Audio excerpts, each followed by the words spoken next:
warning kepada para pengurus DKM Masjid Muslim yang kami hormati kepada kawan semua yang hadir pada hari ini. Puja dan syukur kepada Allah Subhanahu wa Ta'ala di mana pada hari ini Allah diberikan banyak nikmat kepada kita semua, di antara nikmat iman, nikmat Islam, nikmat kesehatan dan kesehatan, sehingga di pagi hari ini kita masih bisa bersama-sama melaksanakan sholat subuh secara berjamaah dan dilanjutkan dengan kajian pada pagi hari ini yang semoga benar setiap anak-anak dalam menjadi masjid ini atau pagi hari ini secara dosa-dosa. Amin. Allah kebaikan kita. Para jamaah semua yang berharap Allah Subhanahu wa Ta'ala, seperti biasanya setiap kali kedua kita akan membahas tafsir yang biasa diisi oleh guru kita Ustaz Adi Aminasi. Namun pada saat ini beliau hadir ada sebuah kegiatan. Untuk itu untuk kajian pada waktu ini insyaallah akan digantikan oleh guru kita yang lain, seorang yang lain yang mengambil tematik yang tadi untuk pagi hari ini. Mudah-mudahan ilmu yang beliau sampaikan kepada kita semua seperti kita ambil manfaatnya laksanakan ulama bagaimana. Para jamaah semua, selawat dan salam semoga kepada junjungan kita Nabi Muhammad SAW. Allahumma shalli alaihi wa ala. Pada keluarga beliau, pada sahabat, pada tabi'in dan keluarga umatnya yang senantiasa dikawal dengan Rasulullah. Para jamaah semua, untuk menjaga waktu maka kita buka kajian pada pagi ini dengan bacaan bersama-sama. Bismillahirrahmanirrahim.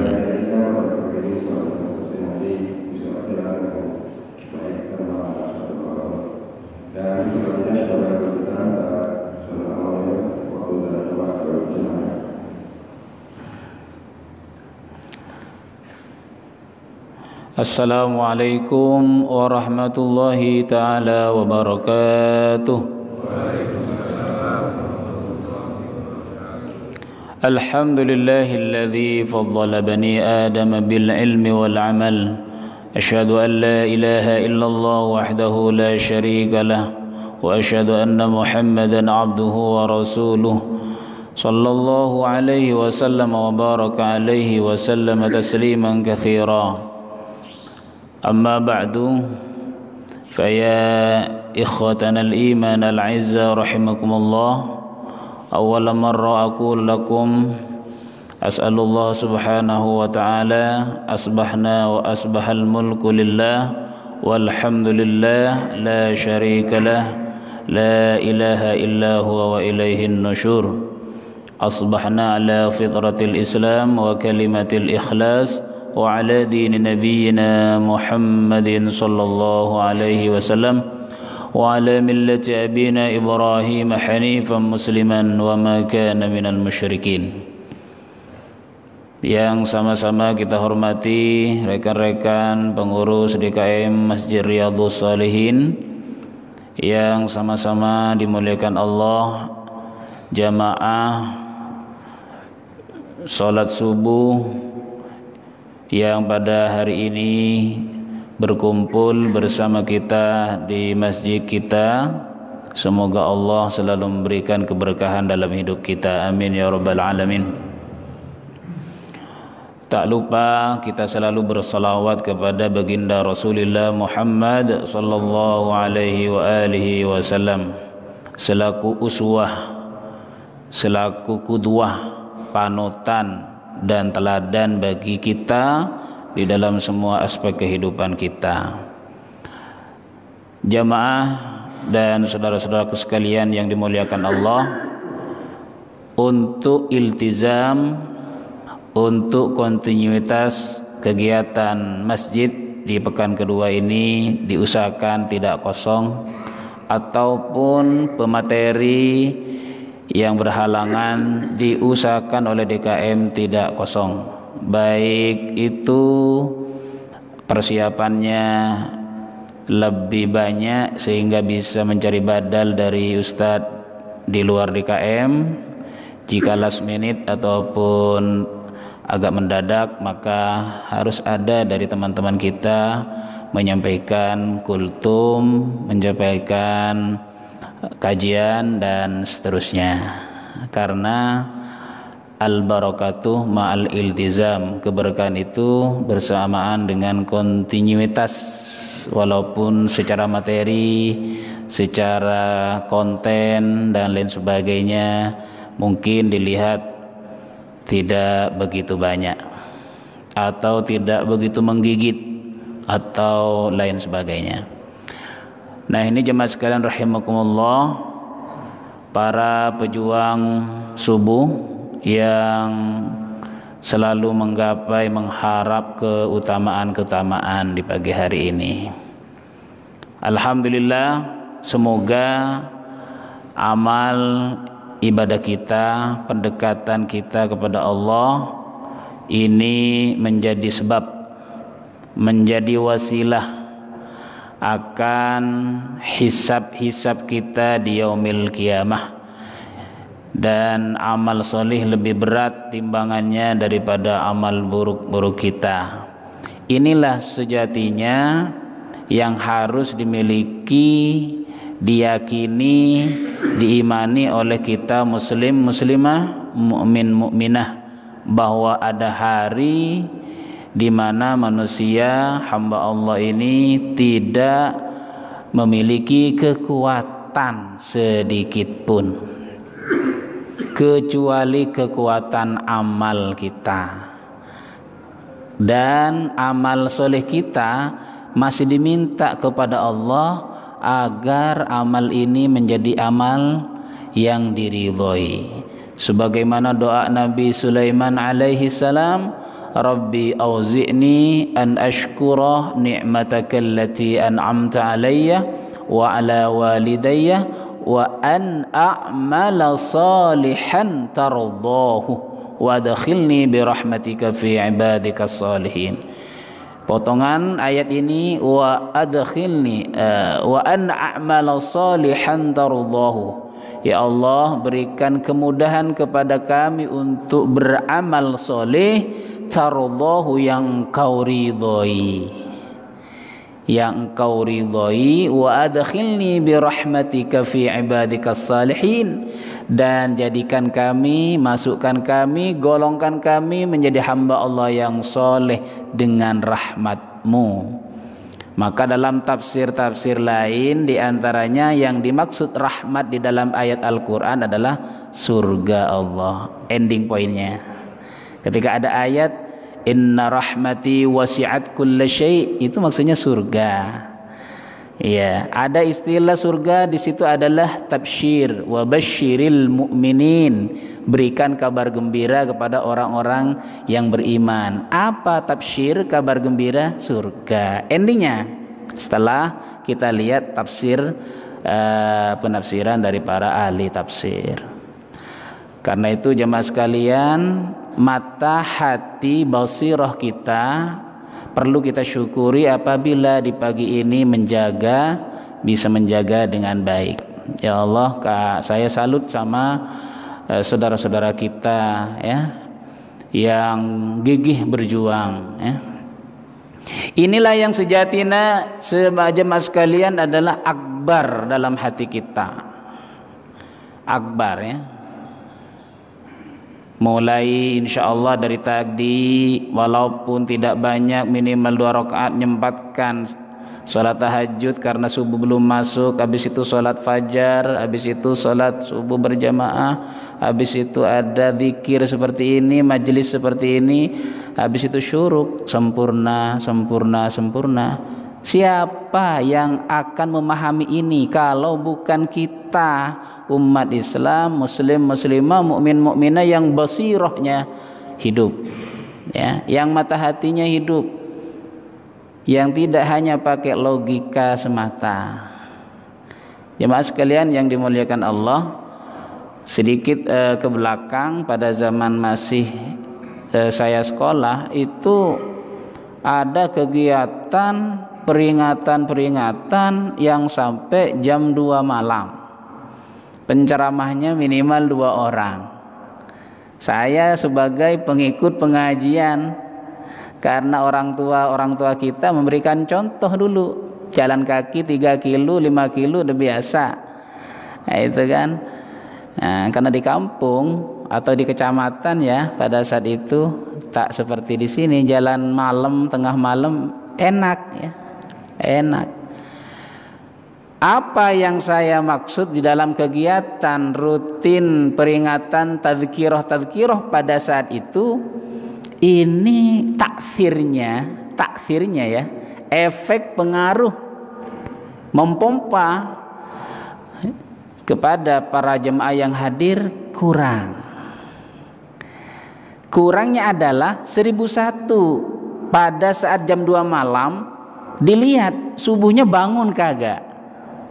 Ini masalah gitu. Ini masalah. Ini baru jedah berapa jam? 2 jam atau 3 jam jedahnya dari diberikan tadzkirah oleh para kiai, oleh para asatidz.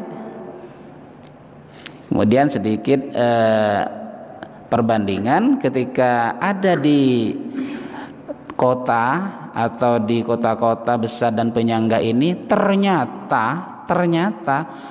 dari berbagai basic pendidikan, dari berbagai status sosial ekonomi masyarakat, lebih banyak yang kena dari takfir atau pengaruh daripada sibgah-sibgah Al-Quran, hadis dan para ulama. Ini yang menyenangkan bagi kita itu. Malam-malam pada saat Ramadan menjelaskan tentang Lailatul Qadar, sampai ustadznya berbusa. Luar biasa. Ya. Saya bangun subuh kagak ada yang bangun. Bangunnya nanti pada saat itu jam 6, itu pun juga sarungnya dikalungkan kayak unyil gitu. Iya. Berangkat kamar mandi, udah terang banget, udah dipatok ayam. Nah, ini yang tidak diharapkan oleh kita. Akbarkan pemahaman kita dan diusahakan untuk mengimplementasikan keutamaan saja, karena ini berefek kepada mental kita, berefek sekali pada mental kita. Dan kita doakan keluarga kita, ya, saudara-saudara kita, semoga Allah selalu memberikan hidayah pada kita. Saat duduk di antara 2 sujud, yang dibaca berapa itu doanya? Rabbighfirli warhamni wajburni warfa'ni warzuqni wahdini. Ada yang sampai wahdini saja ya. Wahdini wa'afini. Nah, di situ ada wahdini. Orang yang sholat baca wahdini belum Islam apa sudah Islam? Islam. Hidayah dimaksud situ bukan hidayah Islam, tapi di situ adalah hidayah petunjuk berupa taufik, pertolongan Allah kepada hambanya agar dia selalu mencari ilmu, menuntut ilmu, ya kan? Gerakannya untuk mencari ilmu adalah irsyad, dia berusaha. Ya kan, ada perkataan Imam Syafi'i, ilmu itu tidak datang sendiri tapi didatangi oleh kita, dihadiri oleh kita. Kadang-kadang bercandaan orang pesantren dulu itu ada ilmu laduni, ya, ilmu laduni nempel tanpa iktisab, tanpa menuntut. Kalau saya ada kalanya saya bilang mengiyakan itu, tapi tidak mungkin tidak iktisab. Pertama, kelihatan zahirnya ia orang, ia ustadz, dia anak kiai, nggak mencari, nggak sekolah, kelihatannya loh. Tapi iktisab dari orang tuanya dulu bagaimana? Lihat dulu orang tuanya, itu kan. Yang kedua, tidak kelihatan kita, bisa saja dia mutolaah, belajar di rumah jam-jam tengah malam, kan gitu, nggak kelihatan, sekolahnya malas misalnya. Ya, ini ada yang seperti itu. Dan yang ketiga, mungkin doa-doanya diberikan oleh Allah. Laduni itu artinya ilmu yang secara formal dia tidak mengikutinya, tetapi Allah berikan lebih banyak daripada yang dia usahakan. Laduni, dalam ilmu alfiyah sampai dibuat ungkapan-ungkapan, wa fi laduni qalla wa fi. Ilmu laduni itu memang sedikit, 1001 ya. Yang kedua, ilmu diberikan pada orang yang tidak banyak maksiat. Ilmu apa maksudnya? Ilmu atau cahaya ilmunya. Cahaya ilmunya. Nah, ini sekarang kan banyak nih terlihat memang semuanya kelihatan memahami sebuah persoalan. Iya kan? Apalagi yang di kita kreatif dengan apa? Kalau di itu paling kreatif negara kita adalah mengcopy paste, kan begitu ya. Bukan nggak boleh, selama itu memang bagus ya, benar, nggak apa-apa. Tapi kalau informasi terkait informasi, diusahakan kita ini harus valid, jangan asal nge-share kalau informasi. Tapi kalau ilmu dari Nabi, bilang dari Nabi. Kalau nggak dari Nabi, jangan bilang dari Nabi, berbahaya lagi. Berbahaya lagi. Misalnya di hadis-hadis di bulan Rajab ini kan bulan Rajab nih jemaah sekalian ya.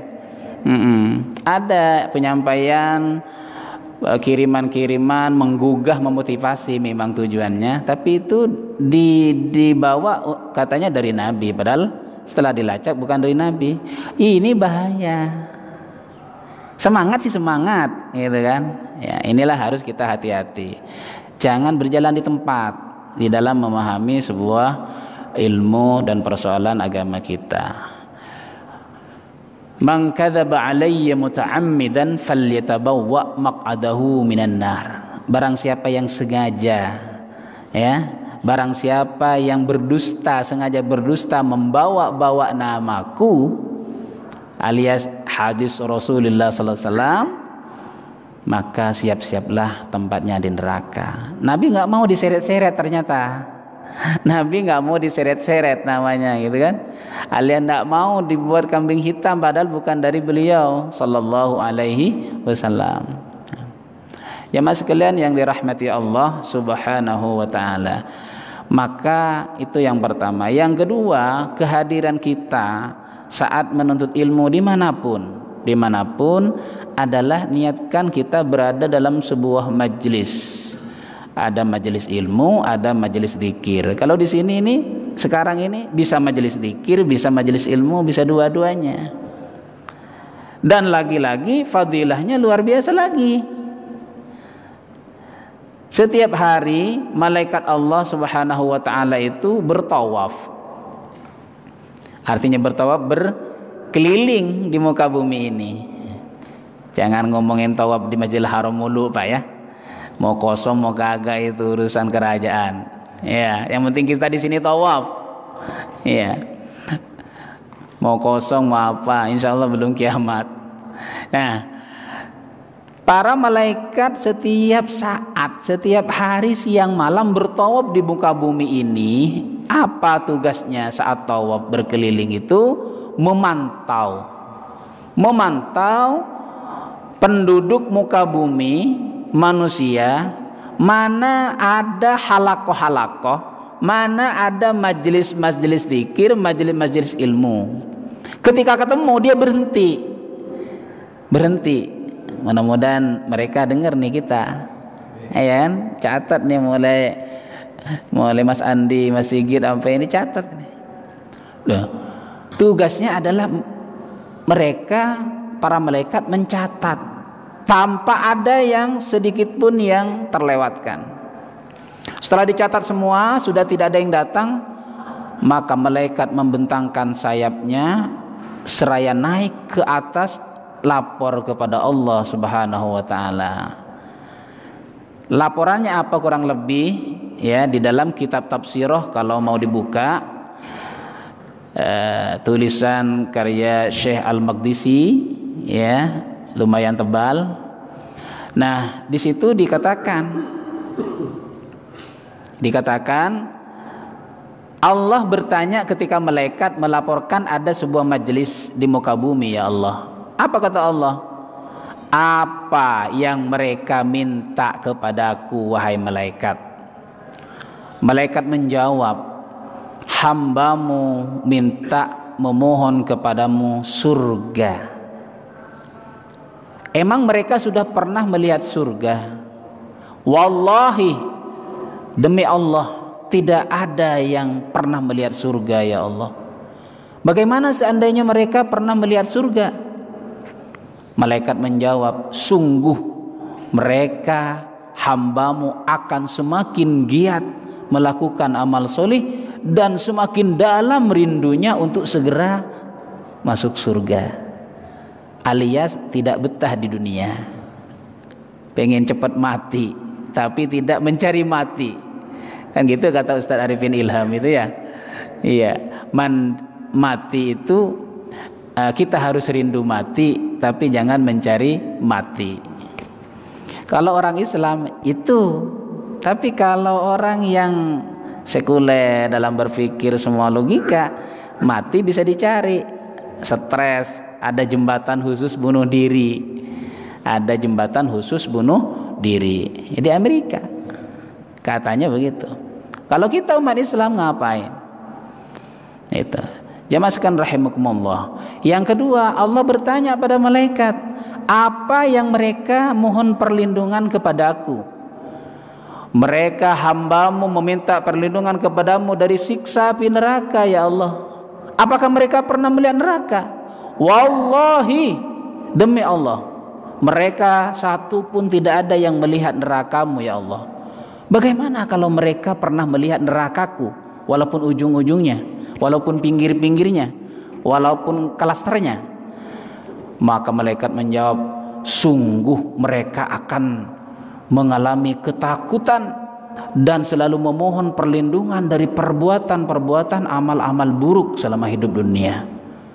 Dan selalu mereka mengatakan, Rabbana asrif anna azab jahannam inna azabaha kana gharama innaha sa'at mustaqarra wa muqama. Al-Furqan yang sering saya baca setelah subuh, walladzina yaquluna rabbana asrif anna azab jahannam, 164 insyaallah atau 65. Bisa dibaca oleh kita.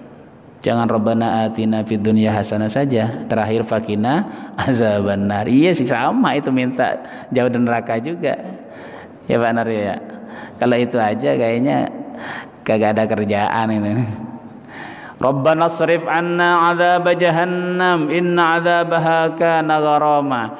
Dia permohonannya itu minta dijauhkan dari siksa api neraka, tapi dia menjelaskan hamba itu, sesungguhnya tempat itu sangat tidak nyaman, ya Allah. Ya Allah, jauhkan dari neraka, titik. Kayaknya gimana gitu loh. Tapi kalau ya Allah jauhkan dari siksaan itu, ya Allah saya nggak kuat, ya Allah. Sama dengan Abu Nawas gitu kan. Ilahi las tulil firdau si ahlan wala aqwa ala naril jahimi. Abu Nawas dalam ikrarnya itu, ya, dalam kalimat ikrar ini, ya Allah, ya Tuhanku, saya ini bukan ahli surga. Enggak sombong berarti, enggak ngaku ahli surga, enggak ngaku orang baik. Bukan ahli surga Firdaus, ya Allah saya. Tapi saya enggak kuat juga ke neraka. Maksudnya apa? Ya minta ke surga ujung-ujungnya kan. Minta yang ending poinnya, happy endingnya diminta oleh Abu Nawas. Ini bagian dari kata ungkapan-ungkapan hati dari para ulama. Banyak syair-syair itu. wala aqwa ala naril jahim, karena kami tidak kuat masuk neraka padahal bukan ahli surga. Fahabli taubatan waghfir dhunubi fa innaka ghafirudz dzambil azim. Ya Allah, berikan kesempatan untuk kami bertobat kepadamu dan ampuni dosa-dosa kami. Kan gitu. Nah, ini adalah sebuah pengakuan. Jemaah sekalian yang dirahmati Allah Subhanahu wa taala. Kemudian Allah bertanya kepada malaikat di dalam laporan terhadap sebuah majelis itu. Ya.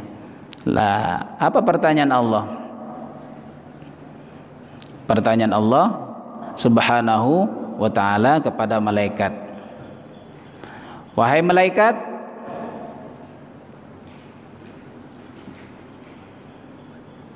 apakah di antara mereka ada yang datang terlambat dan dia tidak bertujuan untuk bergabung di dalam majelis itu, hanya duduk-duduk di luar di teras? Ada ya Allah. Dia mau bepergian tapi berhenti transit sebentar. Ternyata di situ ada majelis ilmu, majelis zikir. Kumu berdirilah semua, sampaikan kepada mereka, aku akan ampuni dosa-dosa mereka semuanya. Subhanallah. Tapi kita tidak ngambil kelompok yang nebeng tadi. Diusahakan yang memang ada di dalam. Itu. Jemaah sekalian rahimakumullah. Selanjutnya kami nanti di akhirat saling bertanya. Di dunia aja bertanya kan? Kok udah seminggu ya nggak ngelihat Pak Haji Derajat? Kenapa? Jamaah melihat kalau nyari Haji Derajat selama ini jangan nanya di belakang, biasa di depan. Kok nggak ada seminggu ya? Ditanya, akhirnya ada yang berikan informasi, oh bepergian, oh kurang sehat, nah gitu. Apalagi katanya di akhirat. Sampai-sampai ada hadisnya ya, hadisnya ada hadis. Sampai-sampai ada seorang teman dicemplungkan ke dalam neraka. Teman yang sejati, teman yang baik di dunia, di dalam beramal soleh, berdakwah, beramar ma'ruf nahi mungkar, itu tidak melihat temannya itu. Malaikat ditanya, teman saya yang bernama si Fulan bin Fulan kemana? Malaikat cari, malaikat ketemu di neraka, ketemu di neraka. Akhirnya malaikat ngasih tahu, temanmu di neraka. Loh, saya mau teman saya di sini juga. Kenapa? Itu di dunia berdakwah, beramal soleh selalu bareng. Itu jamaah kita. Nah, maksudnya adalah kita kalau bisa dipanggil oleh orang lain walaupun kita ini kurang baik. Kurang baik. Ada cerita konyol jamaah sekalian. Ya, konyol sebetulnya. Ada sopir angkot di Jakarta. Kan suka ugal-ugalan tuh. Supir Metro Mini, Kopaja itu zaman dulu kita sering naik itu ya. Udah gitu ada premannya lagi, ugal-ugalan, masya Allah kalau bawa penumpang. Subhanallah. Di depan pintu surga antri, antri. Tiba-tiba malaikat masuk. Tiba-tiba jemaah yang lain atau penduduk yang lain protes, itu kok enak banget masuk surga itu. Itu supir suka mabok-mabokan itu, malaikat. Gimana sampean itu? Kok asalnya lonong aja nggak disensor? Kata si jamaah yang belakangnya yang baik-baik gitu. Terus malaikat manggil, sini. Dia ugal-ugalan, mabok-mabokan. Kalau mabok-mabokan itu suka mau nabrak. Iya. Nah, kalau lagi ugal-ugalan, lagi ngebut nggak karu ke orang, kamu sebagai penumpang apa? Ya Allah, selamatkan ya Allah. Nah, itu doanya dia kepada supir. Ikut masuk surga juga karena didoakan selamat ya Allah, selamatkan ya Allah. Allahumma shalli ala Muhammad, astagfirullah gitu. Ini cerita konyol aja. Artinya ada efek di dalam berjamaah, itu ada efek gitu loh. Subhanallah.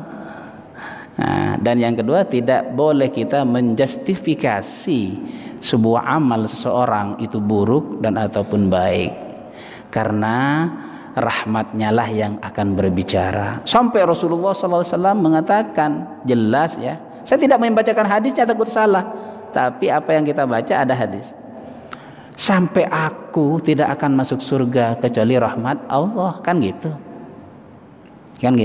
Ini yang menjadi sebuah perdebatan ketika disampaikan oleh Dr. Quraisy Shihab. Umat Islam gak terima bahwa Nabi Muhammad tidak masuk surga, padahal di ujungnya ada memang hadis itu, kecuali rahmat Allah sudah duluan diberikan kepada Rasulullah Muhammad sallallahu alaihi wasallam, termasuk Abul Bashar Nabi Adam alaihissalam. Di dalam kitab Minhajul Qasidin, Ibnu Qudamah mengatakan di situ bahwa Nabi Adam itu diampuni kesalahannya saat sudah diterjunkan ke dunia ini karena rahmat Allah. Karena rahmat Allah. Bukan karena Nabi Adam menangis air matanya sampai menjadi darah di daerah India, mengatakan berdoa Rabbana zalamna anfusana wa illam taghfir lana wa tarhamna lanakunanna minal khasirin. Kata kitab itu, Ibnu Qudamah mengatakan bukan karena air mata darahnya Nabi Adam selama 40 tahun. Ya Allah, kalau saya baca itu sejarah Nabi Adam yang valid, yang sahih, itu lebih menyeramkan lagi. Yang banyak tahu orang kan gak mau baca yang begitu-begitu, apalagi sekarang. Anak-anak kita mau baca, mohon maaf itu banyak kan gamenya, dilarang oleh orang tuanya game Android, pakai game ular doang itu, yang HP jadul. Tetap nggak mau baca yang begitu-begitu. Kalau mau baca tentang sejarah Nabi Adam agak menyelekit lagi ke dalam, diantaranya kitab Minhajul Qasidin. Dan di situ dijelaskan kalau memang hadisnya dhaif, di situ kan isnaduhu dhaif. Kalau memang sahih langsung sahih. Kalau memang ada pembahasan di antara para ahli hadis, dikatakan di situ. Itu senang. Artinya tidak ngarang-ngarang. Air mata darahnya menjadi mengalir di daerah itu, Al-Hindi berarti Hindia. Tuh coba. Sekarang malah bantai-bantaian kan? Itulah yang dimaksud protes dari malaikat, mengapa engkau akan menciptakan makhluk selain aku yang hanya akan menumpahkan darah di muka bumi ini. Wakilah ini artinya dikatakan di dalam kitab itu Adam memang diturunkan di Hindi. Kemudian Hawa diturunkan di daerah Jeddah. Itu benar kalau di kitab itu ya. Kan saya nggak boleh ngarang-ngarang kalau ini. Masa kita ngarang-ngarang pakai logika, orang kita udah keturunannya udah keberapa nih, ya itu kan. Nah, seperti itu. Pantas kalau malaikat protes. Ternyata negara yang sekarang negara, sebuah tempat bangsa yang para nabi kebanyakan turun di situ, sekarang memang sudah mulai bergejolak. Tidak ada informasi dalam Al-Quran yang terlewat. Ataj'alu fiha may yufsidu fiha wa yasfiku ad-dima wa nahnu nusabbihu bihamdik wa nuqaddisu lak. Qala inni a'lamu ma la ta'lamun. Malaikat, aku lebih tahu daripada kamu. Maksudnya apa? Malaikat tahu kalau manusia yang Allah utus ke muka bumi, Adam dan keturunannya akan berbuat seperti itu. Sebagian kecil. Tetapi Allah mengatakan lebih tahu aku apa yang akan menjadi tujuan aku di belakang. Kalau saya bisa kita maknai begini, kalau hanya malaikat yang Allah ciptakan, sementara dunia sudah Allah ciptakan, sudah hamparkan beserta tumbuh-tumbuhannya dan semua makhluk-makhluk lain, jin dan lain sebagainya, terus yang ingin membangun dunia ini siapa? Malaikat itu hanya tugasnya wa nusabbihu bihamdika wa nuqaddisu lak. Tugasnya bertasbih, memahasucikan Allah saja. Katakanlah begini malaikat ini. Malaikat ini tugasnya cuma begini doang. Gini doang gitu. Loh, kalau gini doang, jembatan layang kapan adanya? Gerah asri kapan mau dibangun? Ini yang sesungguhnya ternyata untuk membantah bahwa Allah menghukum manusia Adam sebagaimana dugaan dan prasangka yang kurang baik dari manusia-manusia yang tidak bertanggung jawab, yang tidak paham Islam. Pantas kalau kita banyak dosa, orang Abul Bashar juga dosa. Hati-hati komentar pernyataan begini. Itu adalah kehendak Allah di mana muka bumi ini diurus oleh manusia. Sehingga Allah memberikan kronologis atau skenario-nya. Adam berbuat salah, kemudian Allah menurunkan. Subhanallah, nyampe di muka bumi, Adam dan Hawa baru berjumpa 40 sampai wakilah sampai 100 tahun baru ketemu di Arafah, di Jabal Rahmah. Pak Haji, naik apa enggak ke Jabal Rahmah yang ada patoknya itu? Kalau orang Indonesia kan kreatif, yang belum punya jodoh nulis di itu I love you di patok itu. Apa hubungannya sebetulnya ya? Jadi memang mitosnya orang Hindu kreativitasnya tinggi, Pak Haji Sigit. I love you ditulis. Udah gitu ada yang ngelus-ngelus patok itu. Karena tempat bertemunya Adam dan Hawa. Kalau itu benar. Kalau itu dari mana dasarnya? Memang ya Nabi diberi informasi sama malaikat Jibril, kemudian disampaikan yang berupa hadis. Kan gitu. Nah, jemaah sekalian rahimakumullah, sedikitlah kayak gitu tuh dibaca. Jangan sampai kita baca asal baca cerita Israiliyat, cerita yang banyak ngada-ngada, padahal jauh tidak bisa diketahui oleh kita, ya kan? Maka rujukannya memang hadis Nabi Muhammad sallallahu alaihi wasallam. Karena ini cerita as-salifah, cerita yang sudah dahulu. Jemaah sekalian rahimakumullah, maka majelis kita, majelis zikir, majelis ilmu kita selalu kita pahami tidak sepihak dalam pemikiran kita dan pola pikir kita, ya. Ilmu dituntut, akhlak kita kepada Allah, kepada manusia terus dijalankan. Sebab ilmu ada, akhlak tidak ada, maka dia akan menjadi teman iblis. Sepakat ya, iblis itu adalah hamba Allah yang beriman kepada Allah. Iblis aslinya dulu, bukan keturunannya. Loh, kalau nggak beriman orang dia berdialog sama Allah, masa nggak percaya ada Allah? Hanya iblis itu terkutuk karena kesombongannya, kan gitu? Karena kesombongannya. Jangan sampai kita memiliki hati seperti iblis. Na'udzubillah, tsumma na'udzubillah. Maka Imam Al-Maqdisi dalam tafsir itu mengatakan orang yang ada di majelis zikir memiliki keutamaan. Di antara ayat yang disampaikan adalah surah Ali Imran ayat 190 dan 91, yaitu alladzina yadhkurunallaha qiyaman wa qu'udan wa 'ala junubihim wa yatafakkaruna fi khalqis samawati wal ard rabbana ma khalaqta hadza batila subhanaka faqina adzabannar. Mohon maaf punten, itu alladzina yadhkurunallah itu kriteria bagi sebutan hamba Allah yang memiliki gelar apa? Masih ingat? Sering kan saya baca, teman-teman. Alladzina yadhkurunallaha qiyaman dan seterusnya, ada 2 kriteria di situ. Itu miliknya atau gelar bagi siapa? Di Al-Qur'an itu ada gelar-gelar loh, Pak, bagi hamba Allah di muka bumi. Enggak sama, ada yang gelarnya ini, gelarnya ya. Apa Pak Haji? Sebelumnya berarti, ingat sebelumnya, inna fi khalqis. Ya biar nggak saya doang ngingetin.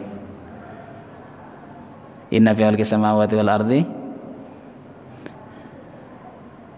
Inna fi khalqis samawati wal ardi wa ikhtilafil laili wan nahar la ayatil li ulil albab.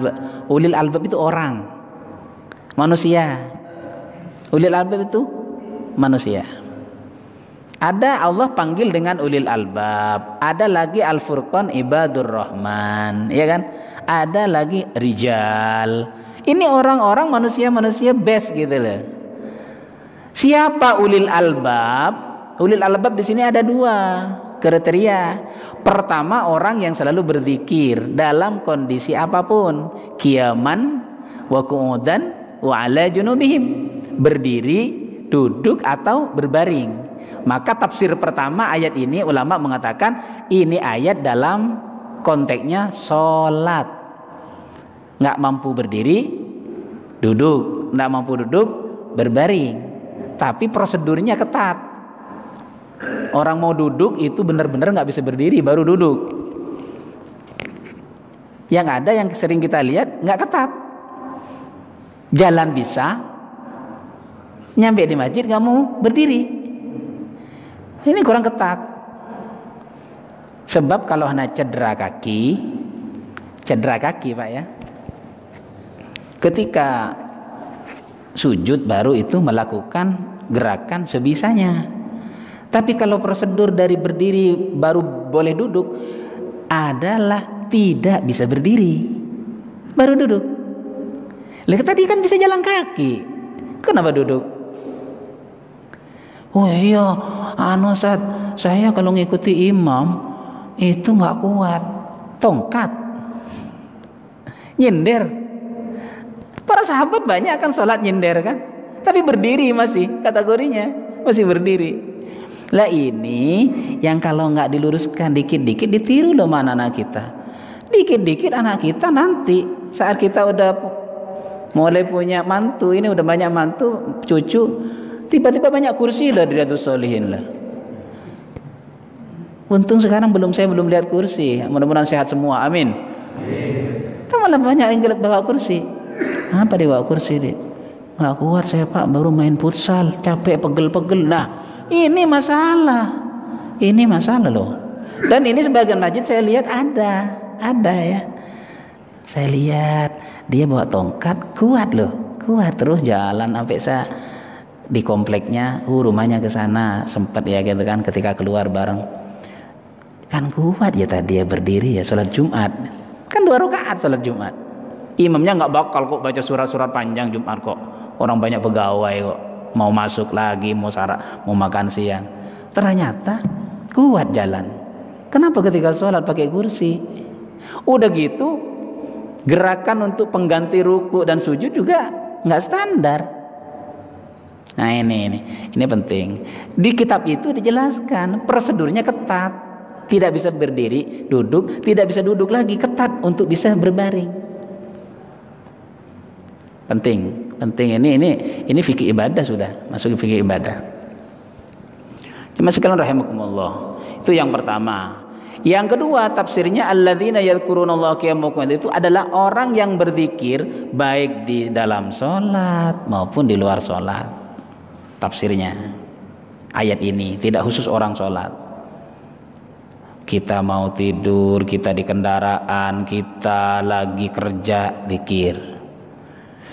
Yang ketiga adalah penafsirannya adalah alladzina yadhkurunallaha qiyaman wa qu'udan wa 'ala junubihim, itu adalah orang yang takut kepada Allah dalam semua aktivitasnya. al-khaufu fi jami'i tasarrufatihim. Takut kepada Allah dalam semua aktivitasnya. Takut melakukan salah, baik mata, telinga, mulut, dan tangan, kaki, dan seterusnya. Takut semua anggota tubuh kita. Nah, ini sekarang kita dicoba oleh Allah memang dengan rasa takut.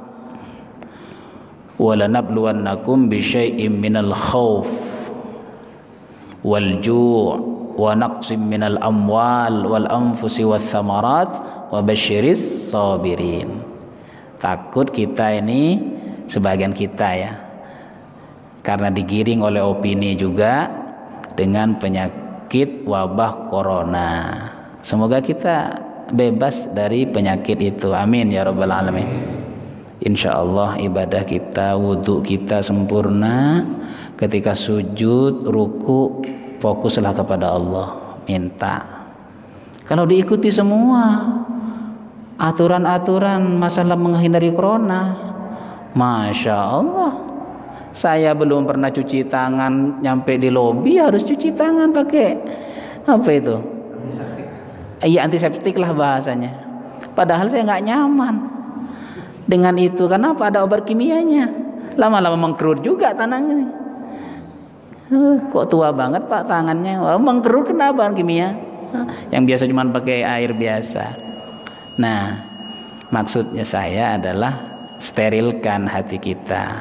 Ada yang berikan nasihat ke saya, jemaah sekalian, boleh. Itu orang yang berikan nasihat saya terima dengan baik. Ketika ngobrol-ngobrol corona, dia mengatakan, ya kalau hati kita tenang, nggak ada kok virus yang bisa muawatnya. Sampai dia mengatakan, ini Pak, ini corona banyak ini kalau kita lihat, katanya. Dari dulu corona ya. Ini banyak nih Pak, cuma dia masuk ke kita mental ataupun mati sendiri. Kenapa Pak Ustadz? Ya hati kita tenang. Oh, bisa juga. Yang kedua ya kebersihan diri, jasad, anggota tubuh kita. Insya Allah, ayo kita. Maka kenapa saya kadang berdoa kunut itu supaya sama-sama mendoakan Allahumma dfa' annal bala'a wal waba. Wabah itu dari bahasa Arab ya. Wal bala wal waba. Ya Allah, jauhkanlah kami dari bencana dan wabah. Wazzalazilah, bencana. Wal mihan, fitnah-fitnah yang berkeliaran. Ma dhahara minha wa ma batan, baik yang nampak maupun yang tidak nampak. Ambaladina hadza khassah, khususnya di negeri kita tercinta. Wa ambuldanil muslimina ammah, dan seluruh negeri muslim di dunia ini. Ya Rabbal Alamin. Doa. Ada yang doanya itu Allahumma inni a'udzubika minal judami wal barasi wasayyiatil asqam. Corona masuk di kalimat sayyiil asqam, penyakit-penyakit yang buruk. Kadang kita kayak gitu juga perlu update ya. Jemaah sekalian rahimakumullah, Sayyidina Umar bin Khattab radhiyallahu an, ketika di Madinah ada wabah penyakit menular, Umar bin Khattab berangkat ke Madinah dipending 2 hari. Karena dipending 2 hari, ada sahabat yang lain protes. Kenapa engkau lari dari takdir Allah? Kan wabah sudah takdir Allah. Umar adalah sahabat yang cerdas ya, inisiator, jenius. Jawabannya apa? Saya tidak lari dari takdir Allah, tapi akan menjemput takdir Allah. Maksudnya apa menjemput takdir Allah? Saya akan mencari takdir yang baik. Kalau dipending 2 hari, siapa tahu udah di sana udah tidak rame wabah penyakitnya. Nah, ini saya tidak menghindar dari takdir Allah, tapi akan menjemput takdir Allah berikutnya, yaitu selamat dari fitnah pada waktu itu. Sehingga calon jemaah umroh kita ini banyak ini pending, ayo kita doakan ya. Termasuk Pak Mahdum kena ya, dijanjikan bulan depan insyaallah berangkat. Ayo, tapi kan Allah alam bisawab. Semoga ini kekuatan doa ya jemaah sekalian. karena ini udah urusan negara, dan apalagi cuma dalam negeri, banyak yang di cancel, banyak yang rugi, banyak yang hangus, ya. Insya Allah. Belum lagi nanti kalau berangkat miskomunikasi antara travel jemaah dan ya akomodasi di sana pasti banyak. Kita doakan ya, tidak ada ruginya mendoakan teman calon jemaah yang mau berangkat umroh, semoga Allah berikan jalan keluar solusi yang terbaik. Amin ya Allah ya Rabbal Alamin. Demikian jemaah sekalian untuk mengisi keistiqomahan kita di pagi hari ini. Waktu syuruk sudah masuk dan insyaallah ramah tamah seperti biasa di luar. Dan dari saya kurang lebihnya mohon dimaafkan. Hadanallah wa iyyakum ajma'in. Ihdinas siratal mustaqim. Wallahul muwaffiq ila aqwamit thoriq. Wassalamualaikum warahmatullahi taala wabarakatuh.